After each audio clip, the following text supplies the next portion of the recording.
El otro día me suscitaba una amiga, una muy buena amiga, me suscitaba una cuestión acerca de la reencarnación. Ella se sentía que había sido en otra vida, había sido vikinga, posiblemente hija de Ragnar o algún personaje por el estilo. Y yo me preguntaba, ¿y por qué no el tipo o la tipa que le limpiaba las letrinas ahí en el castillo de Trelleborg, Trelleborg, no sé si pronuncio bien, por ahí por la Escandinavia natal, ¿por qué no la persona que le limpiaba las letrinas? O sea, porque siempre nos reencarnamos en personajes, en seres delfines maravillosos, vacas sagradas, reyes, y no nos reencarnamos, por ejemplo, en un esclavo judío del siglo II antes de Cristo, de la época de Ramsés II, por ejemplo, ¿no? Harto de comer pan de cereales con leche de cabra. De ahí la intolerancia a la lactosa actual del ser encarnado. Bien. Bueno, pues todo esto y mucho más vamos a tratar de explicarlo. Y vamos a ver por qué, ¿no? Por qué hay una necesidad, aunque el ser humano lo quiera negar, hay una necesidad siempre de poder explicar, de tener una explicación de por qué estamos aquí, ¿vale? Bien, pues sin más preámbulos, vamos allá. Esa necesidad de búsqueda de lo espiritual, ¿vale? ¿Y por qué renunciamos a la cultura judeocristiana y nos lanzamos a esta cultura hinduista, ¿vale? A veces tan compleja. Vale, pues vamos a explicarlo. Para ello, veamos cifras, ¿vale?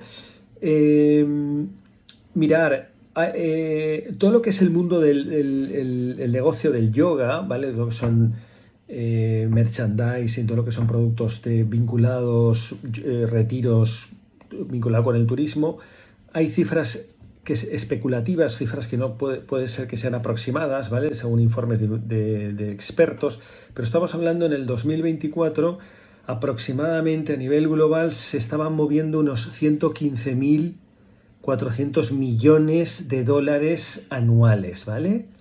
Vinculado con, pues eso, todo lo que es el turismo del yoga, ¿vale? Todo lo que es... Se espera que para el 2034 esta cifra se aumenta en un 9%, son unos 250.700 millones de dólares. Bien. Este tipo de turismo evidentemente está vinculado con el turismo de bienestar, el turismo de spas, resorts, ¿vale? Pero bueno, que solo son las cifras. Vale.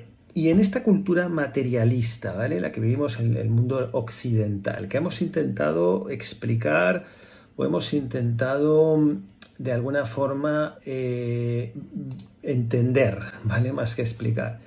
¿En qué consiste esto del karma, ¿no? ¿Qué es esto del samsara, ¿vale? ¿Qué es esto del samsara? ¿Qué es esto del karma? ¿Por qué? ¿De dónde viene? ¿Cuál es el origen? ¿Vale? Bien.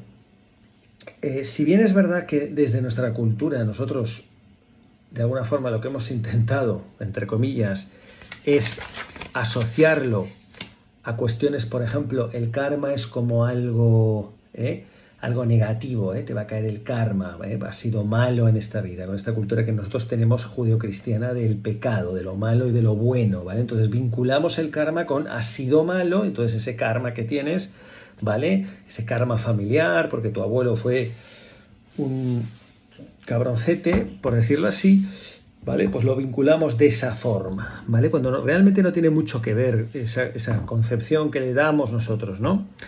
Si vamos a la cultura taoísta, bueno, el budismo sabéis que nace del taoísmo, en su origen Siddhartha Gautama era taoísta, ¿vale? Y el hinduismo se nutre también del budismo, bueno, están vinculadas, ¿no? De alguna forma, aunque muchas cosas no tienen nada que ver y las deidades no tienen nada que ver, pero bueno, básicamente están vinculados en sus orígenes. El taoísmo es mucho más antiguo, igual que el hinduismo, el budismo es posterior, ¿vale?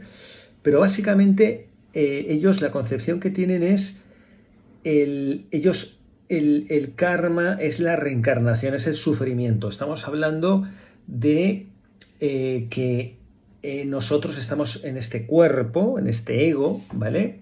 Y nos reencarnamos, ¿vale? Tantas veces como sean necesarias hasta alcanzar el nirvana. El nirvana es el desapego absoluto del ego, el desapego absoluto de los deseos, ¿vale? De las apetencias.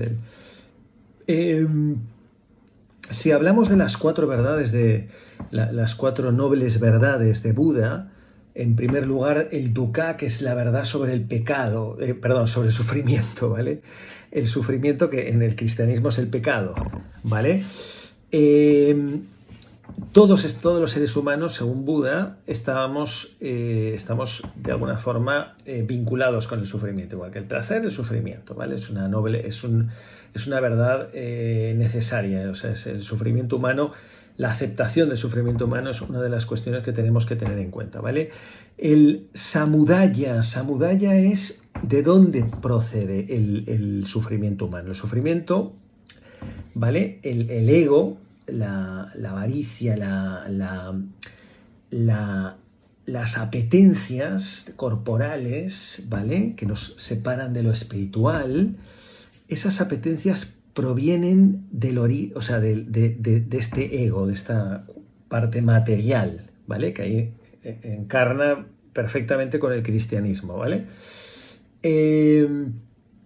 Entonces, el ego es eso, ¿no? El ego es esa mancha, ese arrastre que llevamos, ¿vale?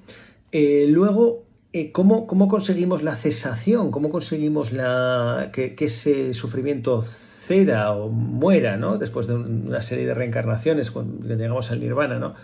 Pues con la práctica de la sabiduría, la compasión y cultivando la ecuanimidad o la justicia y la no adherencia, ¿vale? El desapego, ¿vale? Con todas estas cosas, Buda decía que nosotros alcanzábamos el verdadero desprendimiento, ¿vale? Que era el nirvana, ¿vale? Bueno, esto tiene, como veréis, muchísima conexión con Jesucristo. De hecho, hay una anécdota bastante curiosa con las figuras de Cristo y Buda, que nos llevaría bastante tiempo, pero básicamente sabéis que Buda nació 500 años antes de Cristo, más o menos. Buda nació en la zona más alta del mundo, la zona del Himalaya, Nepal, y Jesucristo nació en el Mar Muerto, la zona más baja de esto. O sea, bien, puede ser que sea una curiosidad, pero bueno.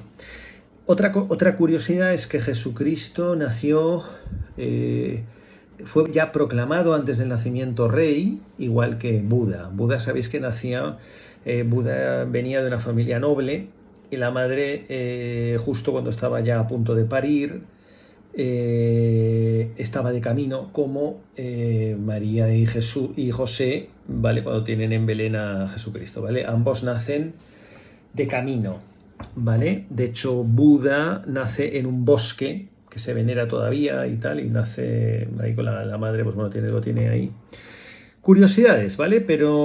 Y más cosas. La verdad que si analizáis la vida de Jesucristo y Buda, tienen un montón de curiosidades, paralelismos muy grandes, ¿vale? Esto que se ha dicho de que Jesucristo tuvo contacto con el hinduismo y todo esto, bueno, se puede probar evidentemente, pero sí en lo básico coincide muchísimo, ¿vale?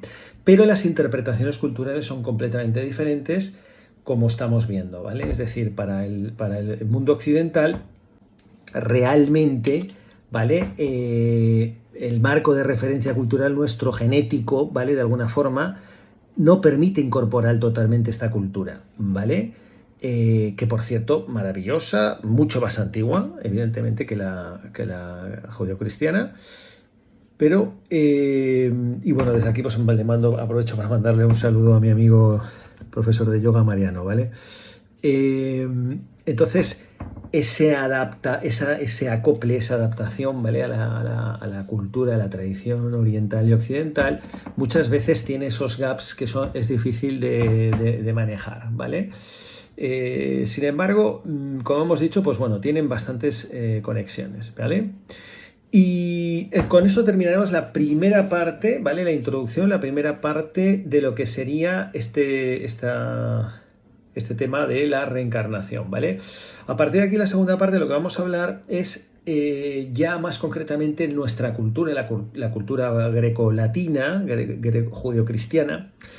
¿Qué explicación le da o sea, por qué es incompatible el cristianismo y el hinduismo en los conceptos fundamentales, sobre todo con el tema de la reencarnación, ¿vale? Hablaremos de Parménides, hablaremos del principio entrópico, hablaremos de Einstein, el padre Carreira, jesuita, astrofísico, y muchas cosas más, ¿vale? Os esperamos en el próximo vídeo. Muchas gracias, espero que os haya gustado. Darle al like, por favor.